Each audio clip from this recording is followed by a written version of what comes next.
నమస్కారం ETV news కు స్వాగతం ముందుగా ప్రధానాంశాలు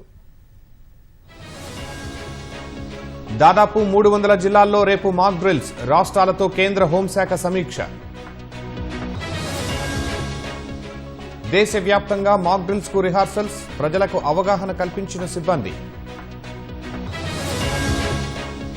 రేపు భారీగా వైమానిక విన్యాసాలు పాక్ సరిహద్దు వద్ద నిర్వహించనున్న భారత్ ఐరాస భద్రతా మండలిలో పాక్కు భంగపాటు కఠిన ప్రశ్నలు సంధించిన సభ్యదేశాలు పెహల్గాం ఘటనపై ఖర్గే సంచలన వ్యాఖ్యలు తీవ్రంగా మండిపడ్డ బీజేపీ భారత్ బ్రిటన్ మధ్య స్వేచ్ఛ వాణిజ్య ఒప్పందం చరిత్రాత్మకమన్న ప్రధాని మోదీ సుప్రీంకోర్టు జడ్జిల ఆస్తుల వివరాలు వెల్లడి వెబ్సైట్లో పొందుపరిచిన సర్వోన్నత న్యాయస్థానం జమ్మూ కాశ్మీర్లో లోయలో పడ్డ బస్సు జవాను సహా 4 మృతి